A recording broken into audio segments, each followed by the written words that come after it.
يشكروا نعم الله. نعم الله يا عباد الله التي لو طلب يعني لو أتينا بناس نقول لهم مهمتك يا فلان وظيفتك يا فلان أن تعد نعم الله علي، انظر إلي وأحب أن تحصي نعم الله علي، لما استطاع أن يحصيها، لما استطاع أن يعدها لكثرتها. هذا ربنا يقول إن تعدوا نعمة الله لا تحصوها. أول مراتب شكر نعمة الله على العبد أيها الناس أن يعرف أنها من الله. ليس الشكر أن تقعد وتمد رجليك وتقول يا ربي أشكر لك نعمك، ومن يعجز عن مثل هذا؟ أول مراتب الشكر أن تعرف أن هذه النعمة من الله عليك.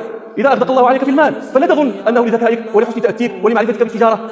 من الناس من يعرف أكثر من معرفتك وأحسن منها وليس عندهم الذي عندك، فذلك من الله. إذا كانت نعمة الله عليك بالوجهة بسبب شهادة نلتها فلست تظن أن ذلك بسبب أنك كنت مجتهدا وكنت لا تنام الليل وكنت تقرأ الناس نيام.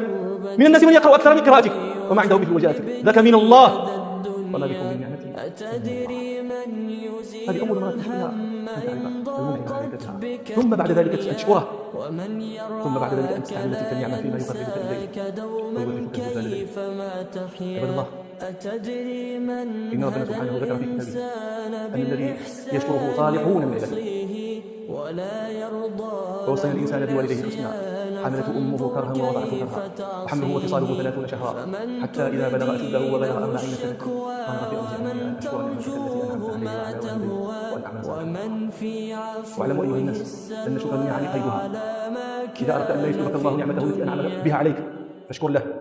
وإذا سلب أحد النعمة فلا ينظر يمنة ويسرا، لا يتأخر في تقلب أسباب سلب النعمة، لينظر فيه وليعلم أنه لم يشكر لها. ربنا سبحانه يقول ذلك بأن الله لم يكن مغيرا نعمة أنعمها على قوم حتى يغيروا ما بأنفسهم. نسأل ربنا سبحانه أن يجعلنا شكر نعمه. يا أيها الناس، رسول الله صلى الله عليه وسلم كان يسأل ربه في أدعية كثيرة أن يعينه على شكره. أليس يدلكم ذلك على عظم هذا؟ أنت لا تسأل المعونة على شيء تقدر عليه باستقلالك، لا تسأل المعونة إلا فيما لا تقدر عليه مستقلا. ورسول الله صلى الله عليه وسلم يقول في الحديث المعروف: إذا كنز الناس الدينار والدرهم، إذا كنز الناس الذهب والفضة فاكنزوا أنتم هؤلاء الكلمات. اللهم إني أسألك الثبات في الأمر والعزيمة على الرشد، وأسألك شكر نعمتك وحسن عبادتك إلى آخره. وأسألك شكر نعمتك، فنسأل ربنا سبحانه أن يعيننا على ذكره وشكره وحسن عبادته.